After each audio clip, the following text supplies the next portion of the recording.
Donald Trump's going to be gone a couple years. And if you're part of the military that is going after sitting senators, sitting members of Congress, and part of, the weaponization of government, there will be consequences, without a doubt. Staying on the topic of this Mark Kelly fiasco, the only person who's being singled out because the courts aren't going to punish these people. The courts aren't going to convict these senators and representatives for telling troops, reminding them of their oath to the Constitution, of making sure they know that they do not have to follow illegal orders. There's nothing unlawful about that. There's certainly nothing unethical or immoral about it. It seems duty rich to spread that message, right? So no court's going to do anything. So because Mark Kelly is a retired Navy captain, and that's not captain like in the Army, that's full bird colonel in the Navy. They do things differently in the Navy with their ranks.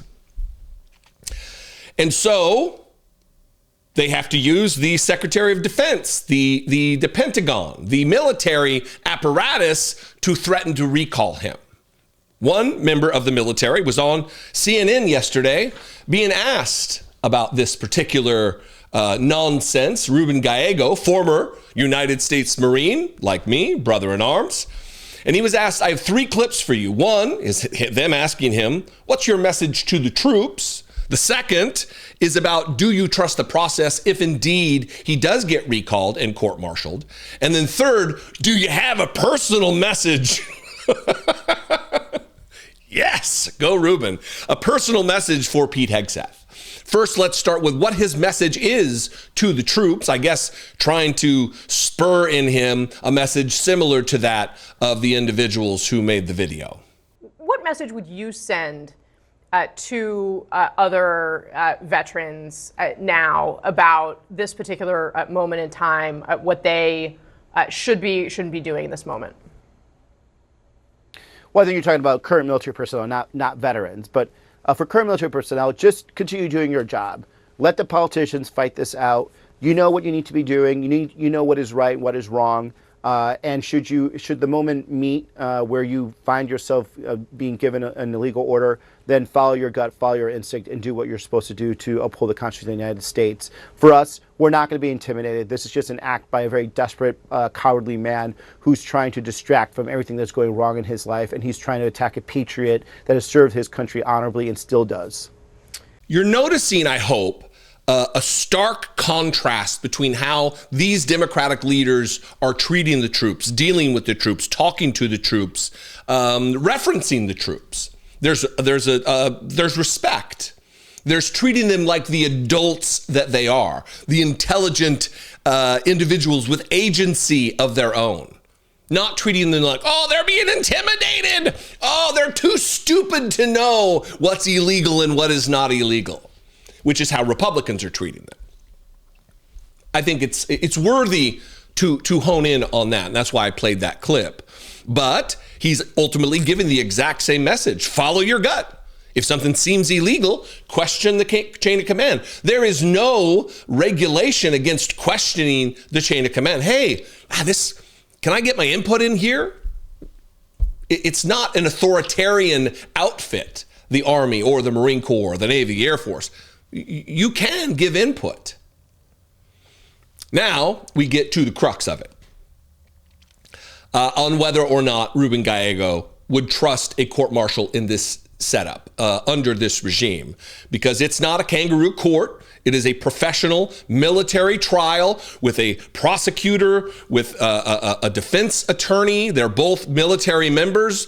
The rules of evidence still apply. It's not like an NJP, a non-judicial punishment, which is just your commander dropping the hammer and there's no jury involved. This is just like a civilian court, except it is jurred by members of the military, active people. Certainly they're going to have their biases relative to politics, but they have to rule on the evidence. And for the most part, the way I understand it, I've known some JAGs in my time, judge advocate generals, not JAGoffs. I've known some JAGoffs too. They take this role very seriously. They understand the import of the actions that they take and the ramifications it can have on a member of the military, of a fellow member of the military.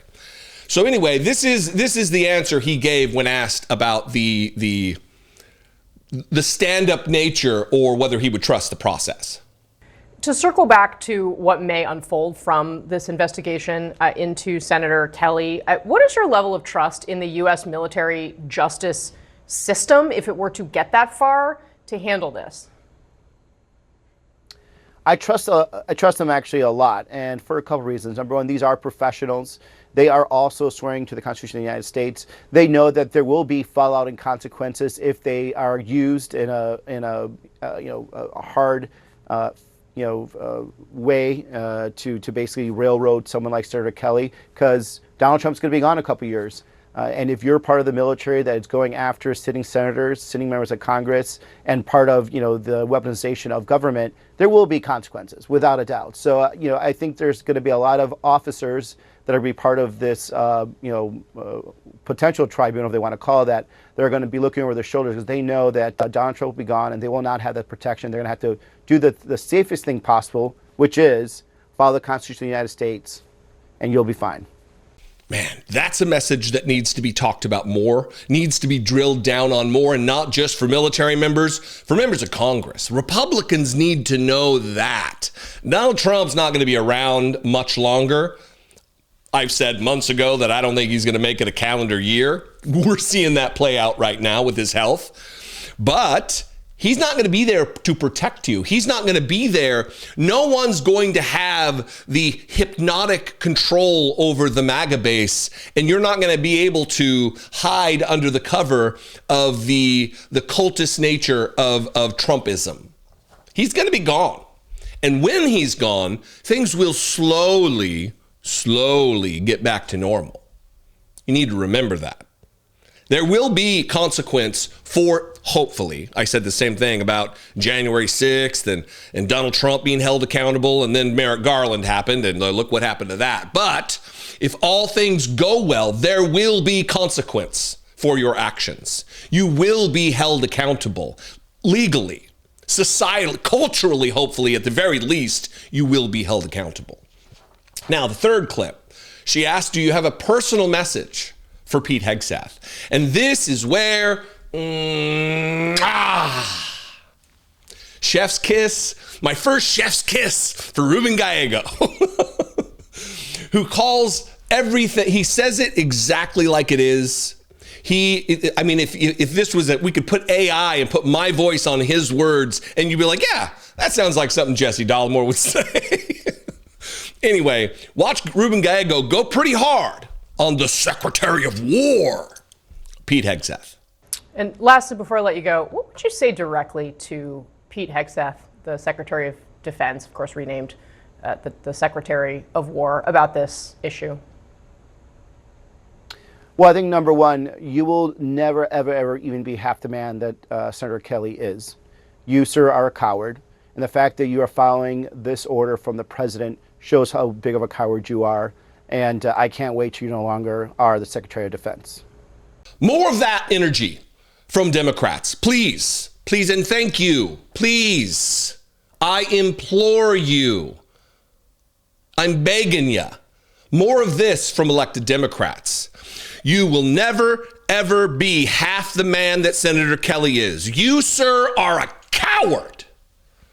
And the fact that you are following this order from the president shows how big a coward you are. I cannot wait for you to no longer be the Secretary of Defense.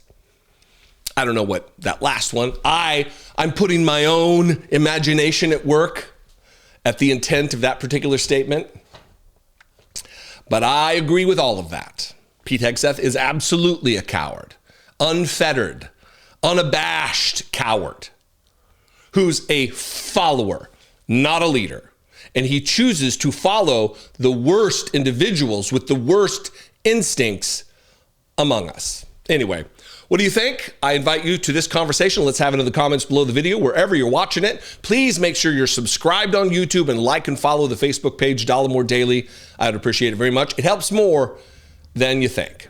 You can also comment below or call the voicemail line, 714-576-4054. And of course, as always, you can email me, daily@dollemore.com. Hopefully, This sordid tale is over. This political drama that is absolutely meant to be just bluster and intimidation from a failing in health tyrant autocrat wannabe.